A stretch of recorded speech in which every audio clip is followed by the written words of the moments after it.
개혁이라고 얘기를 하는 게 10명이면 그 공동체가 10명이면 10명이 한마디씩 떠들어야 되고 그 다음에 어떤 결정에 이르려고 얘기를 하면은 모두가 승복 가능한 정도의 논의를 해야 되고 그 다음에 다수결을 결정을 하고 나서 또 소수자를 배려해야 되고 이렇게 결정이 이루어져야 되는 이런 체제에서 어떻게 한 방에 훅이 되겠어요.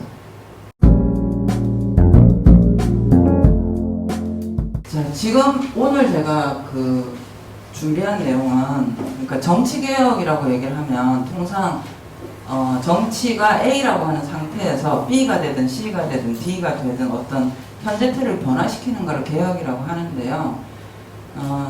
이게 이제 개혁이라고 하는 말이 김대중 노무현 정부 때도 썼고 이명박 박근혜 정부 때도 썼습니다. 그리고 지금도 쓰고 있고 그래서 지금 이제 우리나라에서 개혁이라는 말은 이 뭐라 그러죠? 가치 프리한 얘기죠. 그러니까 어디로 바뀌는지의 방향은 없는 얘기입니다. 그냥 바뀐다는 얘기인데요. 그럼 이제 지금 현재 상태가 어디로 갈 것인가를 알려면 지금 현재 어디 있는가부터 먼저 시작을 해야 되기 때문에 오늘 논의는 이제 아마 하다 보면 어디로 갈 건가도 얘기를 하긴 하게 되겠지만 중요한 거는 지금 어디를 지나고 있는가에 대한 얘기에 좀 초점을 맞춰보려고 합니다.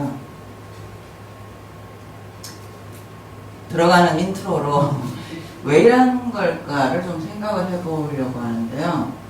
얼마 전에 그 국회 언론인들도 막말에 모멸감과 분노를 느꼈다 뭐 이런 사건들이 있습니다. 이게 쭉 뭐 최근에 이제 막말, 망언이라고 뭉뚱그려지고 지금 정치권 주변에서 많이 나오고 있는데요. 그러니까 저는 이제 개인적으로 이 언론이 막말이라고 말을 하는 거에 등급을 좀 매겨줘야 된다고 생각을 하는데 뭉뚱그려질 수 있는 내용들이 아니다 사실은. 이제 예컨대 5.18 망언 이렇게 얘기를 하는데요. 5.18에 대해서 뭐 유공자들이 이제 괴물집단이다라든지 아니면 이제 5.18 때 북한군이 내려왔다고 여전히 주장을 한다라든지 이제 이런 얘기는 그저 나쁜 말의 영역이 아니고 위법행위거든요.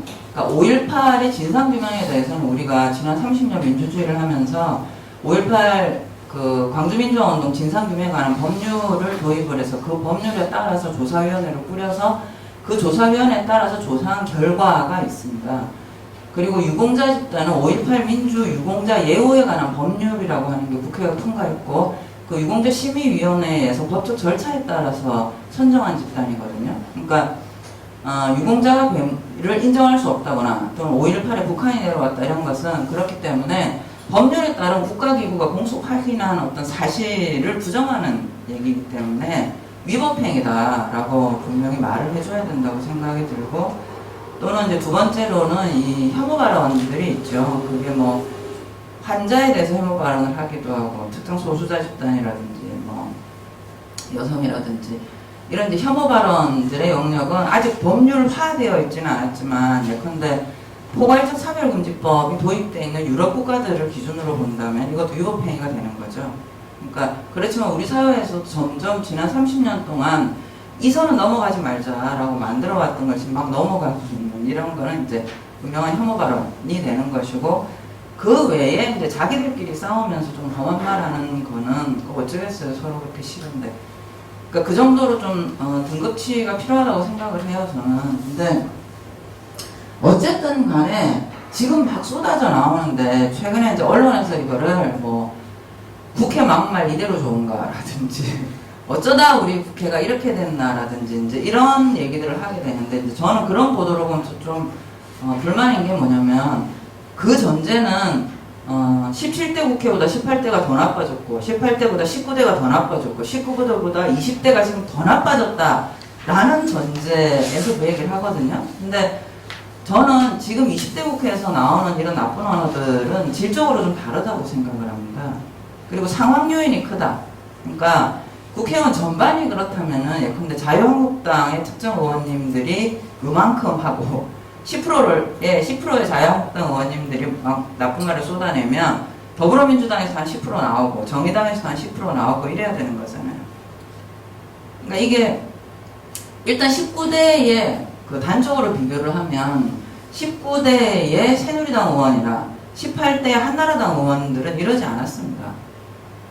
그러니까 이 정도로 막 말하지 않았다라고 하는 게 굉장히 중요합니다. 그러니까 19대까지 어떤 정치나 정당들이 합의했던 일련의 규범이 지금 깨지고 있기 때문에 발생을 하는 특수 상황이라고 봐야지, 우리 국회나 정당들이 꾸준히 나빠졌다라고 말을 하는 것은 사실은 사실하고 좀 안 맞는 부분이에요. 그리고 더 특정을 하면 최근에 10개 중에 9개 정도의 나쁜 말이 자유한국당 주변에서 나오거든요. 그러니까 이거는 사실 제가 정리하기에는 이건 20대 국회의 조건에서 자유한국당 현상이에요. 그럼 자유한국당이 왜 그런가라고 하는 질문을 해야 되는 것이지, 국회가 왜 이런가, 뭐 우리나라 정치가 왜 이런가라고 질문을 하게 되면은 답이 엉뚱하게 나올 수밖에 없다는 거죠.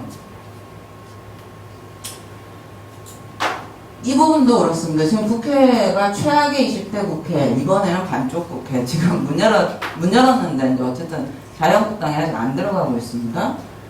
뭐, 추경이 계속 표류하고 있고, 20대 국회에서 추경에 관한 최장 기록을 세웠다라든지, 뭐, 반년간 본회의 2번 했는데 20대 국회에 어쩌다 이 지경이 됐냐라든지, 뭐, 지금 20대 국회가 전반적으로 이 성과 지표가 나쁜 건 맞아요. 그러니까, 뭐 회기, 개최 일수라든지 아니면은 지금 현재 기준으로 동년 19대나 18대와 기준으로 했을 때 접수 법률안 대비 통과 법률안의 비율이라든지 위원회 회의 개최 비율이라든지 이게 굉장히 낮은 건 맞습니다. 그런데 이 문제에 대해서 왜 그런가라고 하는 문제는 역시 또 굉장히 구체적으로 질문돼야 되는 문제거든요. 20대 국회에서 왜 이렇게 퍼포먼스가 낮으냐 라고 하는 게 역시 마찬가지로 18대보다 19대, 19대보다 20대가 점점 나빠져가지고 앞으로 20대보다 그럼 21대가 더 나빠질 거냐. 그러니까 이런 문제가 아니라는 거죠. 이게 굉장히 연속적 프레임에 있는 상황이 아니고 어떤 이유 때문에 2017년 이후 20대 국회가 이렇게 가고 있는 거거든요. 그러니까 예컨대 18대보다 19대 국회는 더 많은 접수법률안을 접수했고요. 더 많은 통과법률안이 있었습니다. 숫자로만 놓고 보면 뭐 법안 많이 만들어낸다고 좋은 국회라고 저는 생각은 안 합니다만, 어쨌든 간에 회기 개최 일수 이런 것과 관련해서도 19대가 뭐 18대보다 덜하지 않았고요. 회의 개최 일수도 그렇습니다. 근데 20대에서는 지금 상황이 좀 많이 다르게 전개가 되는데 왜 그러냐. 일단 크게 이제 세 가지 정도 우리가 요인을 생각해 볼 수 있는데요. 한 가지는 만말 뭐 이런 문제와 관련해서 보면 내 말이 어떻게 전달되게 만들까라고 하는 정치인들의 실질적인 고민이 있습니다. 사실 정치인에게 자기 존재는 말로 표현되는 거니까요. 어쨌든 간에 자신의 말을 통해서 존재를 시민들한테 전달하고 싶은 욕구가 있는 것이죠. 그런데 여기 계신 분들은 다 아시겠지만 매체 환경에 근본적 변화가 있습니다. 그러니까 사실 이제 지금 정치가 언론의 프레임을 통과하는데 이런 문제가 있는 거죠. 정치라고 얘기를 하는 게 누구나 할 수 있는 것 같지만 굉장히 복잡하고 어려운 문제입니다. 예컨대 국회에서만 사단이 났다라고 하면 국회법의 99.9%는 뭐냐면 회의를 진행하는 절차와 규범에 대한 내용이거든요. 그러니까 그게 쉬울 수가 없죠. 그러니까 뭐 언제 모여가지고 회의를 하기 위해서는 법안이 접수되고 며칠이 지난 다음에는 뭐 올리면 안 된다. 오르면 상정을 하고 난 다음 심의까지는 프로세스가 어떻게 해야 되고 A를 지나면 B를 지나야 되고 일단 평범한 보통 시민들 입장에서는 들여다보기 싫죠. 예. 그러니까 뭐 패스트트랙에 대해서 얘기를 하더라도 패스트트랙이 뭐냐라고 얘기를 하면 거기서부터 이제 이 제도는 언제부터 들어와가지고 블라블라블라 딱 하고 나면은 그 다음 안 듣죠. 무엇이 문제인가라고 가기 전까지 패스트트랙을 설명을 하는 데서 그냥 대화가 끊깁니다. 이런 게 정치거든요. 또는 뭐 지금 정당들 보면 바른미래당 이 지금 혁신위원회를 꾸리고 어쩌고저쩌고 하고 있잖아요. 근데 뭐 혁신위원회를 꾸린다는 얘기는 한참 전에 나왔는데 위원장은 누구를 한다고 했다가 말았다가 오늘도 회의를 했다가 안 됐다가 이런 거를 그냥 근데 그들 내부에는 다 사정이 있거든요. 예를 들어서 정당이라고 하는 조직도 당원 당규가 있습니다. 근데 지금 이제 바른미래당이 혁신위를 출범시키고 하려면 당원 당규를 바꿔야 돼요.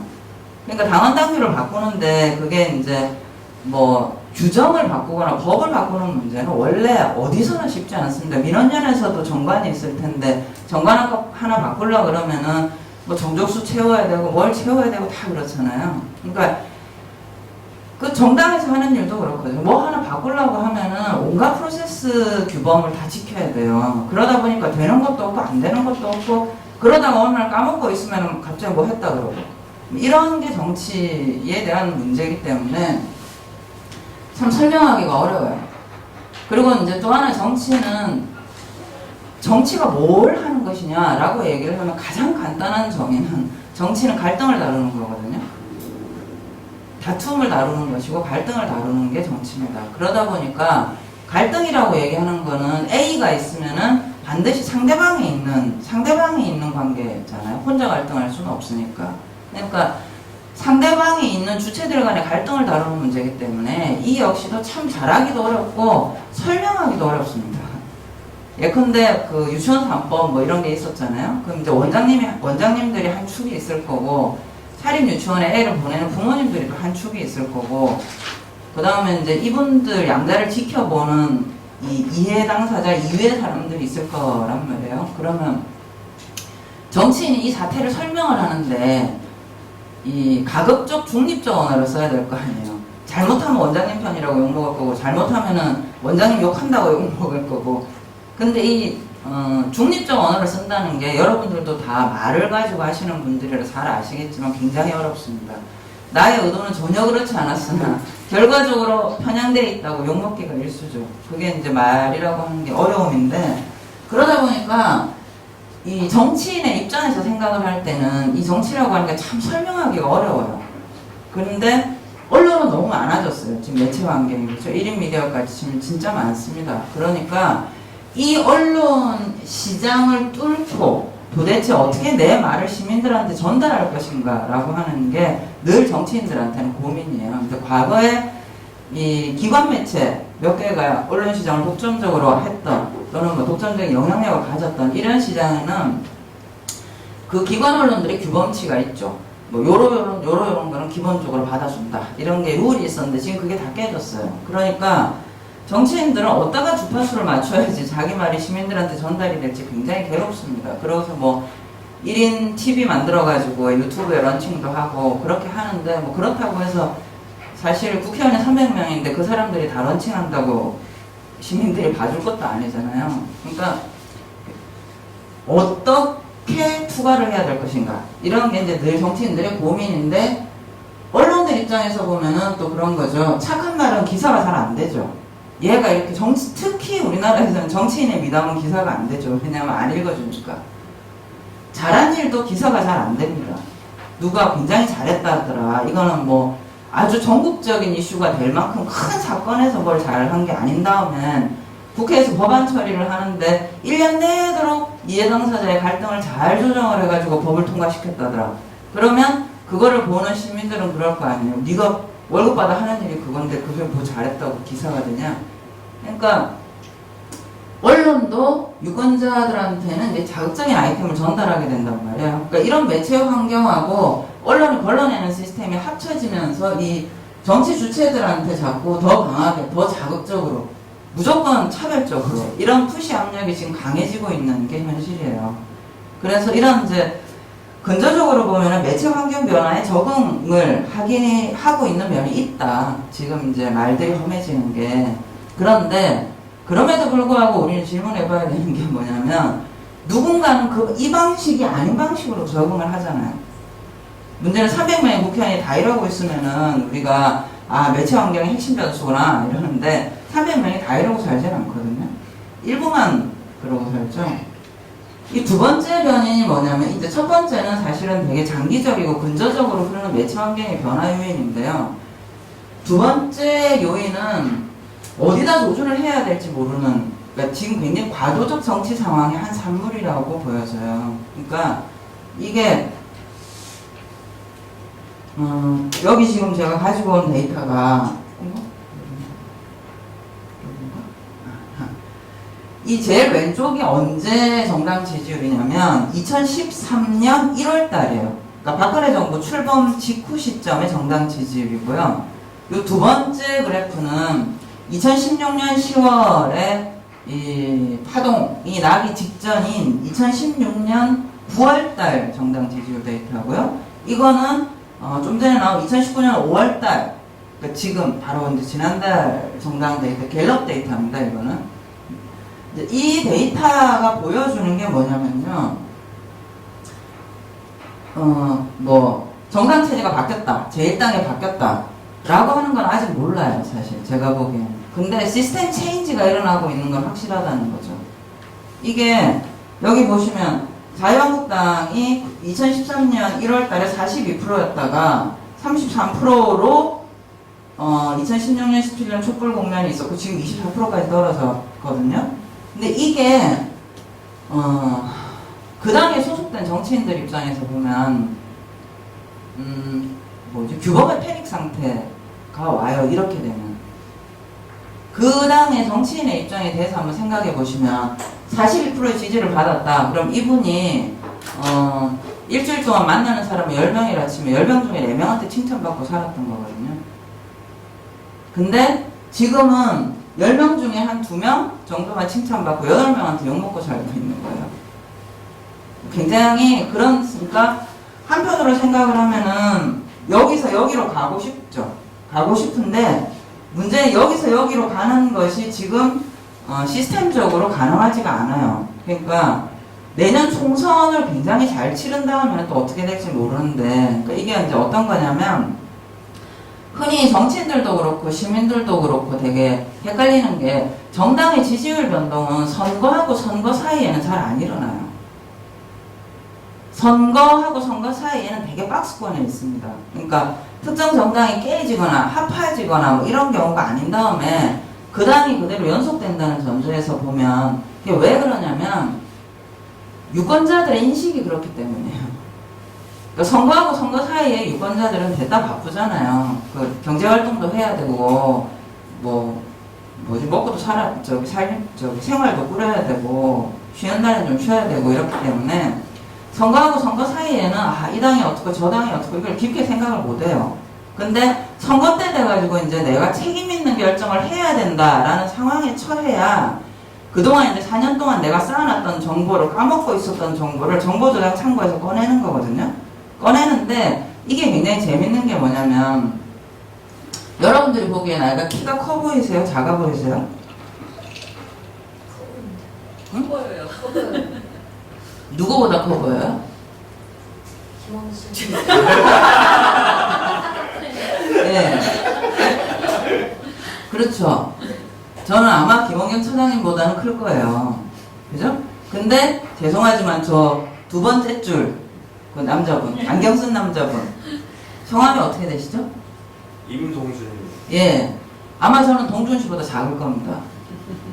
그러니까 이게 무슨 얘기냐면 크다, 작다, 높다, 낮다라고 하는 거는 다 비교 대상을 전제로 한 개념이거든요. 그러니까 정당들 사이에 지지율이 올라간다, 내려간다라고 하는 것도 비교 중거점이 있는 거잖아요. 그러니까 A라는 정당의 지지율이 올라갔다는 얘기는 어딘가에서 다른 정당치를 뺏었다는 얘기죠. A라는 정당의 지지율이 내려갔다는 얘기는 어딘가 다른 정당한테 뺏겼다는 얘기입니다. 그게 왜 그러면 유권자들이 생각을 할 때 나는 이번에 A당을 찍어야지 라고 그냥 직선으로 계산을 하는 게 아니고 내가 좋아하는 정당들의 순서를 쭉 매기는 거예요. 난 A보다 B, B보다 C, C보다 D, D는 E는 제껴. 이런 식으로 이제 지금 현재 이 활동을 하는 정당들 사이에 순서를 새로 매깁니다. 선거를 할 때마다. 그러면 이제 이 순서를 새로 매길 때 순서상 변화가 발생하는 정당들 사이에 오르고 내리고를 하는데 선거가 끝나면은 이게 왜냐면 되게 고된 정신노동이거든요. 그렇지 않겠습니까? 유권자들 입장에서 평소에 관심도 없던 정당에 뭐를 했지? 내가 그 당에 대해서 왠지 기분이 좀 나쁜데 왜 나빴지? 저 당이 나한테 한 포인트를 땄는데 언제 뭘 잘해서 땄더라? 이런 걸 다 기억을 해야 돼요. 그리고 뭐 포탈에 한 번에 쳐봐야 될 거 아닙니까? 요즘 쟤들이 뭐 하고 있더라? 이런 이제 나름 유권자 입장에서는 상당한 정신노동을 감내하면서 순서를 새로 매기는 거기 때문에 선거가 끝나면 또 까먹어요. 그러다가 다음 선거가 되면 또 한 번 하는 거거든요. 그래서 선거하고 선거 사이에는 정당 지지율은 대체로 박스권에서 왔다 갔다 합니다. 그런데 그러면 이제 지금 이 상황이 뭐냐면, 그러니까 이분들이 내년 총선을 아주 새끈하게 잘하면은 이제 얼마치 올라가겠죠. 근데 어쨌든 내년 총선까지는 이 상태를 견뎌야 되는 거예요. 이분들 입장에서는 굉장히 괴롭죠. 네. 그렇기 때문에 그럼에도 불구하고 이제 자기의 존재를 돋보여야 되기 때문에 이제 쏘는 거죠. 근데 문제는 이때 당시 어쨌든 10명 중에 3명 이상이 자기 정당을 보고 칭찬해 줄 때에는 이분들이 대체로 내가 우리 당을 좋아하는 분들은 이러이러한 분들이야 라고 하는 경험적인 데이터치가 있는 거죠. 예를 들어서 뭐 대구 경북에 사시거나 대구 경북 출신인 분들은 상대적으로 칭찬을 많이 해주더라. 또는 뭐 젊은 사람보다 나이가 좀 있는 분들은 칭찬을 많이 해주더라. 뭐 이런 이제 나름의 축적된 축적치가 있는데, 이 정도로 지지율이 내려가고 나면 그런 예측치가 안 맞게 돼요. 그 정치인 개인의 입장에서 봤을 때, 아, 저 사람은 대구 경북의 고향이라고 하니까 나한테 되게 우호적이겠지 이러고 얘기를 해봤는데 욕 됐다 먹고, 이러다 보니까 일종의 기존에 축적해뒀던 데이터베이스가 가동하지 않는 거예요. 그러면서 어디다가 내가 다시 포커싱을 해야 다시 칭찬을 좀 더 많이 받을지에 대해서 관역 설정이 안 돼 있는 거예요, 지금. 그러다 보니까, 막 쏘는 분들이 있는 거예요, 지금. 예. 그래서 제가 아까 이 막말 현상이 20대 국회 왜 그런가라든지 우리나라 정치 왜 이런가의 문제가 아니라 자유한국당 현상이라는 게 그런 부분들입니다. 이분들 중에 아주 소수긴 하지만 일부 분들이 이런 패닉 상태에서 이 관역 조준을 못 해가지고 막 쏘고 있는 것의 한 결과가 이 막말 현상이에요. 그 다음에 또 하나의 요인이 어떤 요인이 있냐면, 이제 마지막 당 이전에 우선 내가 살아야지 라고 하는 또 차원이 있어요. 그러니까 이렇게 이제 여러분들이 보시면 우리나라 거대 양당의 주요 주주분들이잖아요. 주주분들인데 보시면 자유한국당은 김영삼 전 대통령, 이회창 대표, 이명박 대통령, 박근혜 대통령까지 자유한국당은 기본적으로 오리진 자체가 굉장히 강력한 리더십 하에 움직였던 정당들이에요. 그러니까 상대적으로 비교를 해보면 여 밑에 더불어민주당 계열, 제가 이제 하도 이름이 바뀌어가지고 요즘은 그냥 자유한국당 계열, 민주당 계열 이렇게 통칭할 테니까 그렇게 좀 알아들어 주시고요. 이 민주당 계열 정당도 김대중 대통령이 있을 때는 굉장히 기울이 강한 정당이었습니다. 그리고 노무현 대통령 때는 노무현 대통령이 특히 민주당 계열 정당한테 그러니까 제도적 권력을 행사하지는 않았어요. 근데 이분 자체가 워낙 대중적 지지 기반이 올라와 있었기 때문에 그런 어떤 대중적 지지 기반이 가져다주는 당내의 기율 체계가 있었죠. 근데 물론 이제 이분이 나중에 지지율이 똑똑 떨어지고 난 다음에 그 당이 공중배가 됐잖아요. 근데 이 노무현 정부가 끝나고 난 다음에 굉장히 오랜 기간 동안 민주당 계열 정당의 리더십 공백기였어요. 노무현 정부 이후에 이 당의 리더가 기억나는 분 있으세요? 예, 대체로 거의 모두가 기억을 못해요. 아주 2008년, 9년, 10년 이런 되게 심각할 때는 대표가 6개월 만에도 바뀌고 막 그랬기 때문에 그 사람이 대표를 했는지 국회의원을 했는지 기억도 못합니다. 이게 뭘 보여주냐면 그 2008년부터 2012년 대선까지는 거의 민주당 계열 정당은 정당으로서 기능하지 못했습니다. 그건 중앙 수준에서만 그런 게 아니고요. 뿌리 조직이 거의 다 깨졌었어요, 이때. 그러다가 2012년에 대통령 선거를 치르면서 이 뿌리 조직이나 중앙당 조직을 이제 얼기설기 갖추기 시작을 했고, 그 다음에 이제 2013년에 박근혜 정부 때 그나마 당골을 갖춰가지고 한 거거든요. 그러니까 이 민주당 계열 정당은 리더십 공백기를 한번 지나온 거예요, 지금. 근데 지금이라고 리더십이 안정적이냐? 그렇진 않죠, 또. 예. 대통령, 그러니까 집권을 했다 뿐이지, 다음으로 민주당이 자기 기율, 그러니까 저는 이제 우리나라 정당들이 기율이 강해서 문제다라고 얘기를 하는데, 그건 옛날의 얘기고요. 그건 한 90년대 얘기고요. 지금 우리나라 정당들은 조직으로서 자기 기율을 거의 만들고 있지 못해요. 그러니까, 그런 건 이제 보수 정당에서의 기율과는 달라야 되겠죠. 근데 민주주의 정당에서도 분명한 기율이 필요합니다. 서로가 합의한 기율이 필요한데 그걸 세팅을 못했죠. 근데 어쨌든 간에 지금 민주당 계열 정당은 아주 리더십의 파국 상태는 지나온 거예요. 그래서 지금 뭔가를 만들고 있는지는 모르겠습니다만은 이거는 이제 20대 총선 공천 과정을 보면 알 수 있을 거예요. 특히 공천 탈락한 사람이 승복을 하는가라고 하는 문제를 보면 알 수 있습니다. 근데 이 당은 사실 연속적으로 굉장히 강한 리더십 하에서 움직여서 왔어요. 그래서 단 한 번도 리더십의 붕괴를 경험해 보지 못했습니다. 그러다가 지금 리더십의 붕괴 상황에 이른 거거든요. 그것도 굉장히 폭력적으로. 그러니까 특히나 민주당 계열 정당이 리더십을 사라진 거는 스스로 뽀갠 거잖아요. 열린우리당이 공중분해되기 시작해가지고 뿔뿔이 나갔다가 얼기설기 붙어가지고 스스로 뽀갠 거기 때문에 이분들은 밖에다 대고 할 말도 없었어요, 그 당시에. 근데 자유한국당 같은 경우에는 스스로 뽀갠 게 아니고 말하자면 정치 상황적 충격으로 깨져버린 거거든요. 그러니까 지금 이분들이 이 리더십의 붕괴 상태를 어떻게 가야 될지를 몰라요. 그러니까 그 홍준표 대표가 이제 있었고, 그 다음에 지금 황교안 대표가 있는데, 홍준표 대표나 황교안 대표는 사람이 문제가 아니고요. 조직으로서 자유한국당이 무너진 거예요, 지금 상황은. 그러니까 이걸 상징적으로 보여주는 게 뭐냐면 2018년 지방선거거든요. 2018년 지방선거는 자유한국당의 성적이 나빠서가 문제가 아니고요. 공천 과정에서부터 심각한 문제가 있었거든요.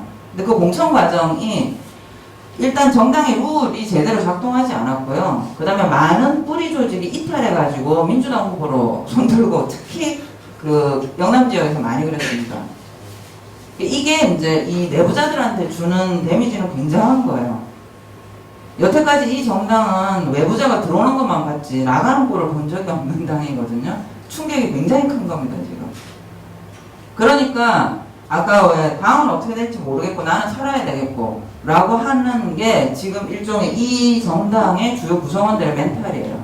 그러니까 바른미래당 같은 경우도 지금 치열하게 싸우잖아요. 그 내년에 총선 바른미래당 이름으로 나가야 된다 말아야 된다. 이게 정당 조직론의 관점에서 보면 어쨌든 생존 가능한 조직으로의 그 기율을 만들어 보려고 애를 쓰는 거예요. 저게 이제 성공을 할지 못할지는 모르겠는데 오늘도 오면서 라디오 들으니까 나그면 한나라당 원내대표, 자유한국당 원내대표가 합치자라고 해가지고 손학규 대표가 화가 나가지고 방방 하셨거든요. 그러니까 이게 지금 그런 상황인 거예요. 근데 이제 제가 보기에는 정당 조직의 기울의 입장에서 바라볼 때는 바른미래당 상황이 자유한국당 상황보다 나아요. 왜냐면 바른미래당은 싸움이라도 하니까요. 편갈라서 싸우잖아요, 지금. 그런데 이게 싸움이 된다라고 하는 거는 어느 정도 내부의 개파 결집이 된다는 얘기거든요. 근데 지금 자유한국당 상황은 더 위험한 게 뭐냐면, 싸움이는 싸우는데, 정당 자유한국당을 어떻게 할 것인가를 갖고 싸우지 않아요. 내가 어떻게 할 건가 갖고 싸우지, 지금 상황이. 그러니까 이게 우리나라 정치 입장에서도 참 좋은 게 아니거든요. 어쨌든 원내 제2당입니다. 예. 국회의 제2당이 집합적 아이덴티티를 지금 잃어버린 상태예요. 그러니까 이게 뭐하고 연결이 되냐면 20대 국회가 안 굴러가는 굉장히 중요한 이유입니다. 지금 상황이 어떠냐면 본회의가 안 열리는 게 문제가 아니에요. 우리나라 본회의는 보셨겠지만 막 50개, 70개, 때로는 100개 넘게 해가지고 소개하겠습니다. 반대 없으십니까? 찬성하시는 분 부저 눌러주세요. 이러고 훅훅 지나갑니다. 그러니까 본회의에서는 토의하지 않습니다. 우리나라는 위원회 중심제이기 때문에. 지금 더 큰 문제는 위원회가 안 굴러가는 문제예요. 그러니까 우리나라의 모든 법안 심의는 사실 99%는 위원회에서 심의해서 본회의에서는 표결만 합니다. 그렇기 때문에, 그리고 위원회 회의는 회기가 안 열려도 열 수 있습니다. 그러니까 지금은 사실 뭐 며칠 동안 국회가 놀았네, 본회의가 안 열렸네, 본회의가 2번밖에 안 열렸네 이런 얘기 하는데요. 사실은 위원회 회의만 돌아가면은 본회의는 몰았다 해도 돼요. 근데 지금 더 큰 문제는 위원회 회의가 안 돌아가는데, 그럼 위원회 회의가 왜 안 돌아가냐? 여기에서도 자유한국당 효과가 큽니다. 왜 그러냐면 이 자유한국당이 아까 왜 그 집합적 정체성을 잃었다 그랬잖아요. 이게 또 어떤 효과를 가지냐면, 이러저런 법안들을 지금 민주당이나 뭐 정의당이나, 때로는 뭐 민주당하고 정의당 같이 하기도 하고, 때로는 4당 연합을 하기도 하고, 때로는 3당 연합을 하기도 하고, 여러 가지 이제 촛불 이후 의제들에 대한 거를 막 던져 넣잖아요. 뭐 검경 수사권 조정이든, 뭐 아니면, 그러니까 지금 사개특위에서 올라가 있는 법안도 있고, 뭐 경찰 그 국가직화, 소방관 국가직화 문제도 있고, 그 다음에 유치원 3법도 있고, 이게 지금 계속 그러니까 이 말하자면 막 들어가는 상태인데요. 이 촛불 이전만 하더라도 이제 자유한국당 계열 정도 입장이 있었어요. 그러니까 A는 절대 반대, B는 협상 가능, C는 우리가 반드시 넣어야 되는 거, 뭐 이런 오더링이 있었는데요. 지금 그게 사라져 버렸어요. 그러니까 위원회마다 어떤 상황이 발생을 하냐면, 이거를 의원 개인들이 해결하는 문제가 아니죠, 이거는. 국가 정책 의제가 얼마나 많은데 그걸 개별 의원이 다 알아서 하겠어요. 그러니까 대체로 이런 부분들에 대해서 개별 의원이 알아서 할 영역이 있지만, 그거보다는 여태까지는 정당들이, 우리 당은 여태까지 여기에 대해서 이런 입장을 취해왔어 라고 하는 기본 정보를 깔아주고요. 그 다음에 당론이 없었던 거에 대해서는 이제 내부에서 토론회도 하고 의총도 하고 해가지고 당론을 정하려고 노력을 하고, 당론을 못 정하는 문제, 야 이거는 개별적으로 가야 되겠다라고 하더라도 의원총회에서 결정을 하거든요. 근데 지금 자유한국당 상태는 어떠냐면은 그 기존의 오더링이 다 깨진 상태이기 때문에 위원회 회의를 하는 게 너무 괴로워요. 자꾸 입장을 내놓으라고 그러잖아요.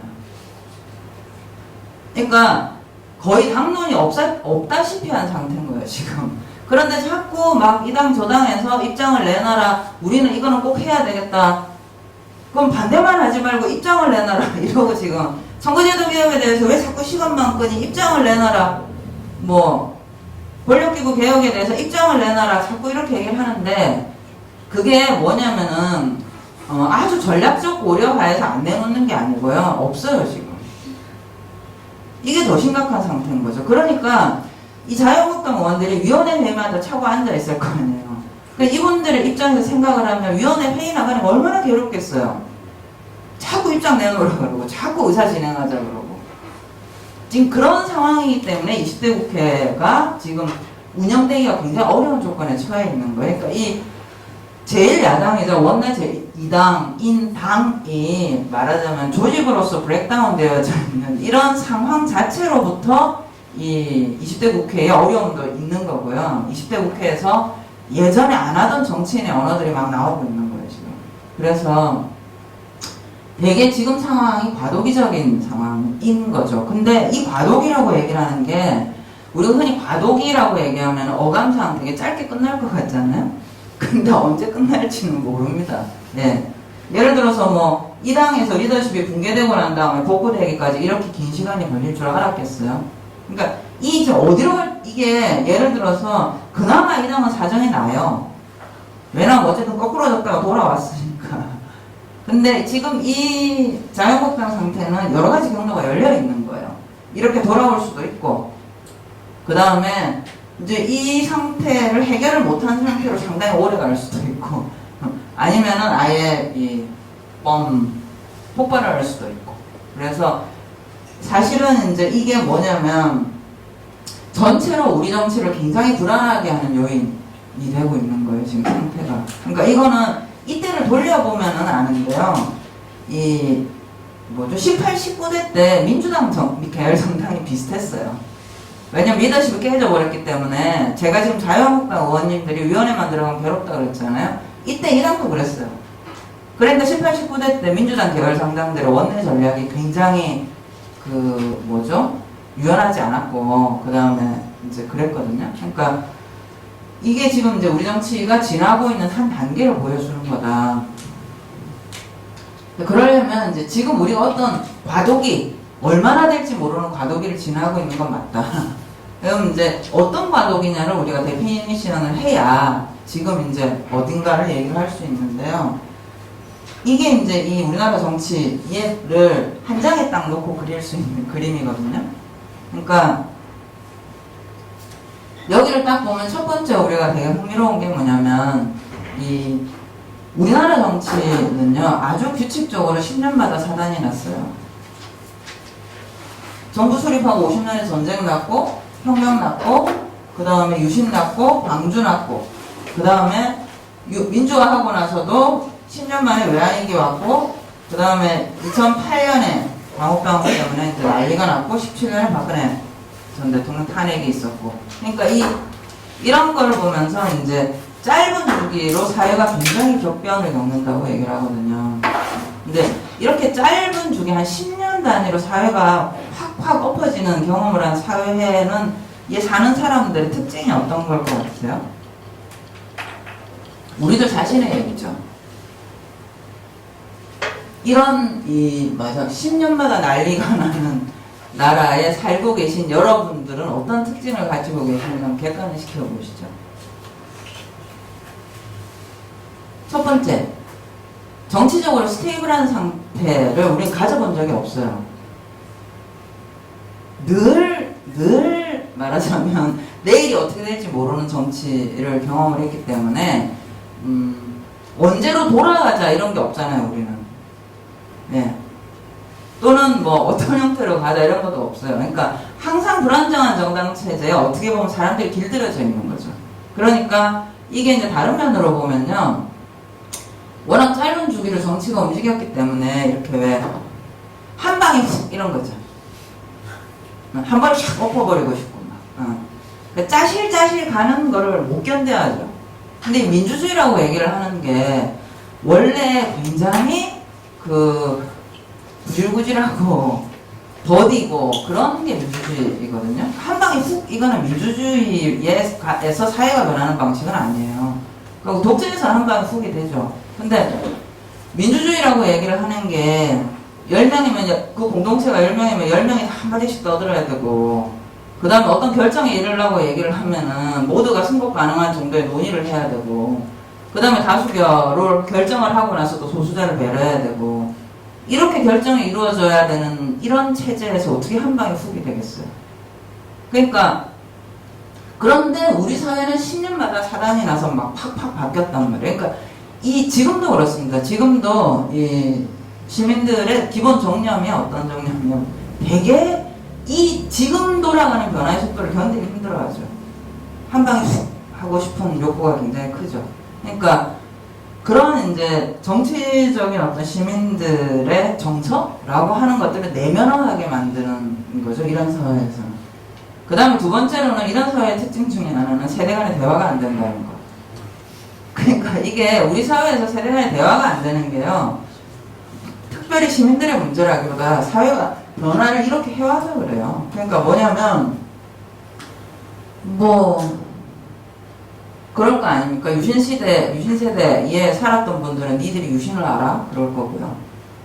80년 광주 때문에 굉장히 영향을 받은 분들은 니들이 광주를 알아? 그럴 거고. IMF 때 인생이 파탄난 분들은 니들이 IMF를 알아? 그럴 거고.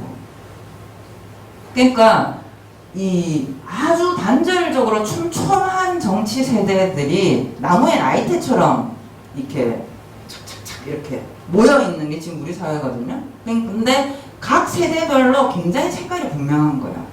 아주 분명하고 일적인 색깔들을 가지고서 촉촉촉 쌓여 있으니까 각자 자기 세대가 제일 힘들었거든요. 그러다가 이제 서로 대화를 하려고 보니까 우리 세대 저 앉아가지고 한 열 몇 살이나 적은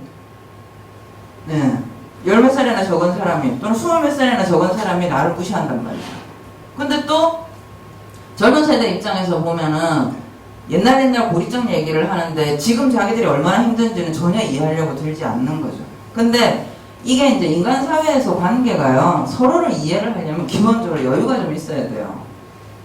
그렇지 않습니까? 내가 당신의 입장에서 좀 앉아보고 이런 이 사회 전체적으로 여유가 있어야 됩니다. 근데 그런 여유를 갖기에는 우리는 너무 격변을 겪어온 사회이기 때문에 시민들 상호간에도 굉장히 대화가 어려운 문제가 있어요. 이게 또 정치와 연관이 되면 어떤 구조가 있냐면 특정 정당을 지지하는 유권자들 사이에도 대화가 굉장히 어려운 문제가 있습니다. 단절적이기 때문에. 역사적 경험치도 다르고 단절적이기 때문에 서로를 이해하기가 굉장히 어렵다.